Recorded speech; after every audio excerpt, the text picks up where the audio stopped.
नमस्ते दोस्तों। पूर्व में हमने यह जाना कि दक्ष के यज्ञ में जब शिव जी का अपमान होता है तब सती ने अपनी देह त्यागा। तो उसके आगे की कथा में क्या होता है ये जानने के लिए मिलते हैं हम नीरजा तिवारी जी से। नमस्कार। नमस्ते मित्रों, एक बार फिर आपके सामने है राम की अवधारणा के अगले एपिसोड में।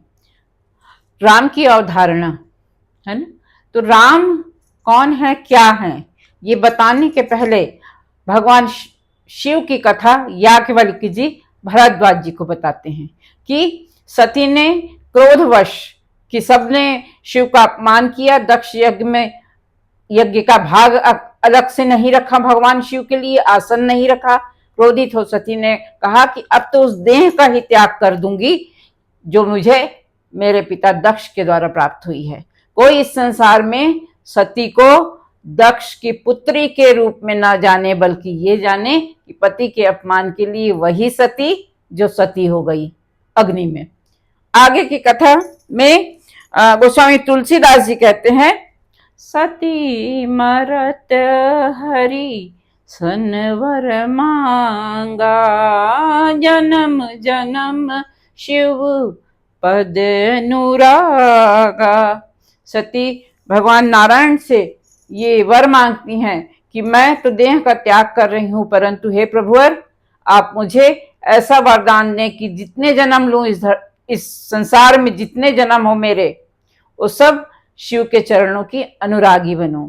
और यही कारण है कि हिमांचल सुता पार्वती का जब जन्म होता है तब पूरी जो हिमांचल नगरी है, वहां के जो पर्वत हैं वो मणियों से भर जाते हैं। वहां हिमांचल की तलहटी में मुनियों का, ऋषियों का आना जाना शुरू हो जाता है। कारण ये रहता है कि हिमांचल अपनी पुत्री के होने से बहुत ही प्रसन्न होते हैं और उनके सत स्वरूप, यानी ये सत स्वरूप क्या होता है कि सत यानी पवित्र, अच्छा है ना। सत और असत दो ही गुण प्रमुख है संसार में। असत को जो ओढ़े हैं वो राक्षसी गुण वाले हैं, असुर हैं, और जो सत को धारण किए हैं वो देव के अंतर्गत आते हैं। तो सती के सत के कारण, सती के पवित्रता के कारण पूरी हिमांचल के जो वातावरण में सुगंधित मंद शीतल बयार चलने लगती है, पर्वत मणियों से भर जाते हैं और ऋषियों के आश्रम बनने लगते हैं, क्योंकि ऋषियों को भूभाग आवंटित करते हैं कौन? हिमांचल। बड़े ही धार्मिक प्रवृत्ति के रहते हैं वो, और एक शिष्ट और मर्यादित राजा के रूप में उन्हें जाना जाता है, जो सबके या ये कहें कि ऋषि का दूसरा रूप, वो सबका ख्याल रखते हैं। क्या होता है, जब पार्वती जन्म लेती हैं उसके बाद खुशियां तो आती हैं, समृद्धि, पूरे नगर में समृद्धि आ जाती है।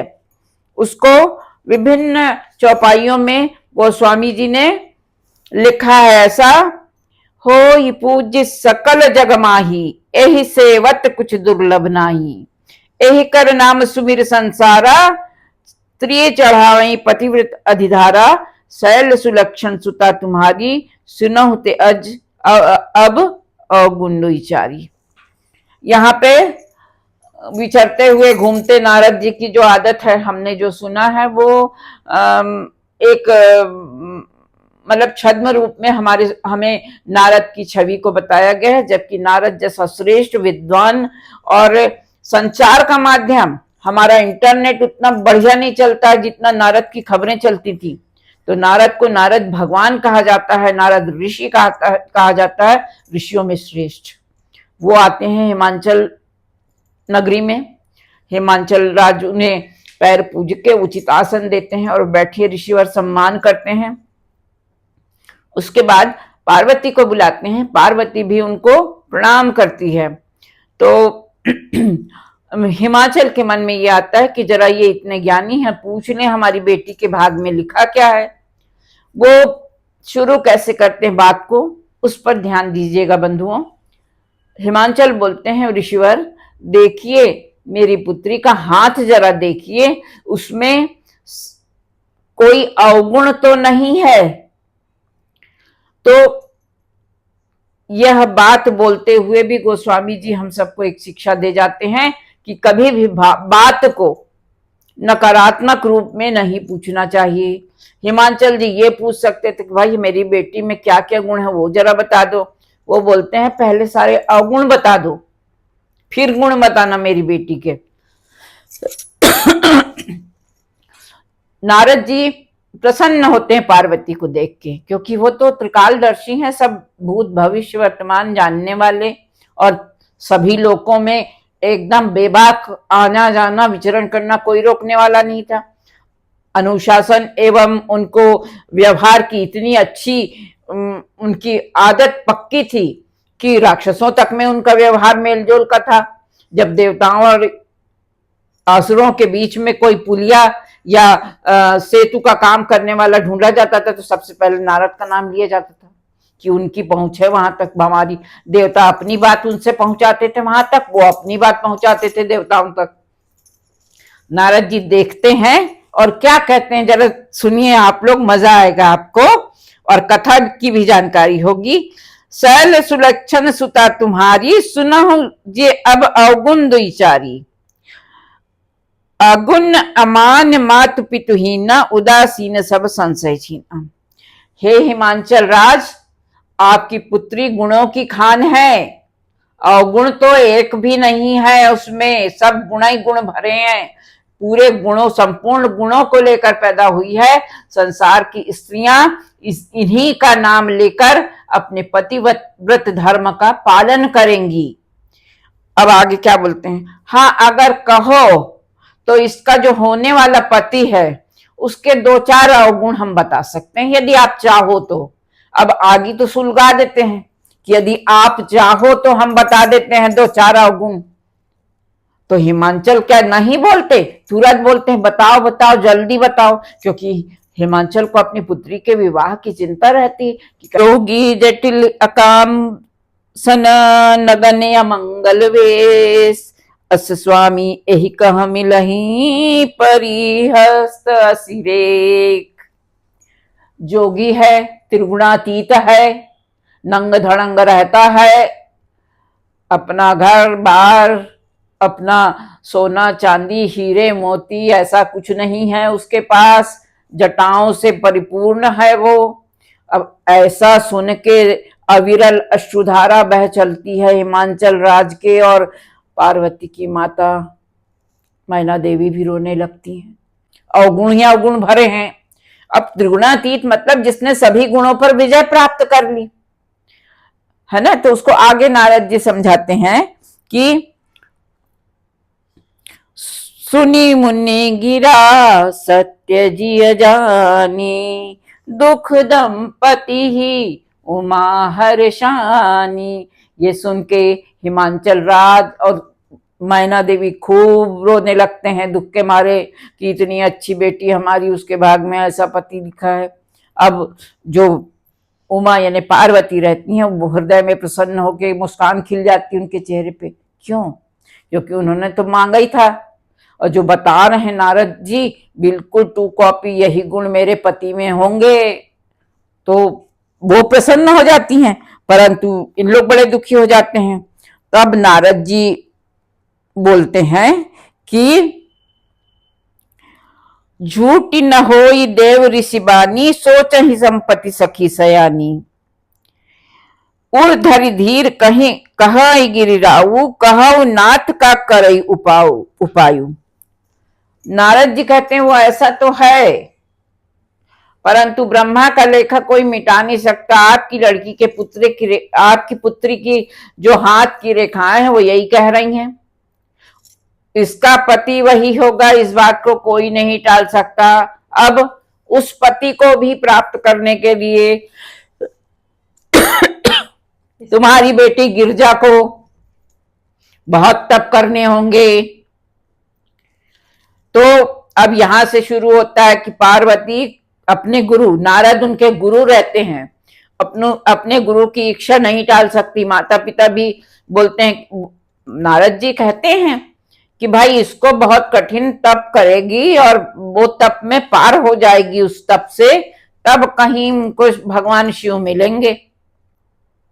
समरथ कहूं नहीं दोष गुसाई, रवि पावक सुरसरी को नाई। हम लोग भी बोलते हैं ना, समरथ को नहीं कोई दोष गुसाई। जो समरथ होता है, जो बलवान होता है, उसके अवगुण भी लोगों को गुण के रूप में दिखते हैं। अब कोई फैशन चला ले, अपने बाल सामने से काट ले, तो वो कट हो जाता है। हम लोग के समय भी एक निकला था साधना कट, अभी और नए लोगों का नया कट निकल गया होगा। तो क्योंकि समर्थ हैं, वो लोगों को, एक बड़ी पब्लिक को, एक बड़े समूह को लीड करते हैं। यहाँ पे उदाहरण नारद जी ने दिया है, अग्नि में जो डालो वह पवित्र हो जाता है। अग्नि को सबसे पवित्र माना गया है। हम होम करते हैं तो खीर और पूरी भी डालते हैं, पर कितनी बढ़िया सुगंध आती है उसके बाद। तो अग्नि में जाके हर चीज पवित्र हो जाती है। सूर्य की किरणों में कोई दोष नहीं होता। हम लोग बोलते हैं ना कि चावल में पताड़ी हो गया है और उसको धूप में सुखा लो, ठीक हो जाएगा, सब निकल जाएगा। तो सूरज को कोई दोष नहीं लगता, बल्कि वो साफ करने का काम करता है। और अग्नि को कोई दोष नहीं लगता, है ना। तो और पानी को, गंगा जल में लोग कचरा डालते हैं, ना जाने क्या क्या करते हैं, पर गंगा अपने नेचर को नहीं छोड़ती। गंगा पवित्र थी, पवित्र हैं और पवित्र रहेंगी। तो पर इनको दोष क्यों नहीं लगता है? क्योंकि इनकी महिमा अपार है, ये समर्थ हैं। तो इस प्रकार समर्थ पुरुष को कोई दोष नहीं लगता है। ठीक ऐसे ही महादेव हैं, त्रिगुणातीत हैं, सत रज तम तीनों गुणों का कोई असर नहीं। दुख में भी समाधि में रहेंगे और सुख में और बड़ी समाधि में चले जाएंगे, जिसका आगे वर्णन किया गया है।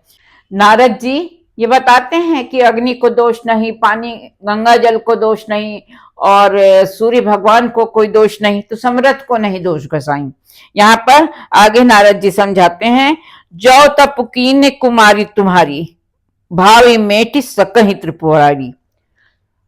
जो इस प्रकार का तप, असंभव तप आपकी बेटी गिरजा, आपकी बेटी पार्वती पूर्ण करेगी, तो भावी उमेती, भाग्य को बदलने की क्षमता रखने वाले, बुरे लिखे भाग्य को मेटने वाले, मिटा देने वाले त्रिपुरारी, तीनों लोक के, अखिल कोटि ब्रह्मांड के नायक भगवान शिव इनको पति के रूप में मिल जाएंगे।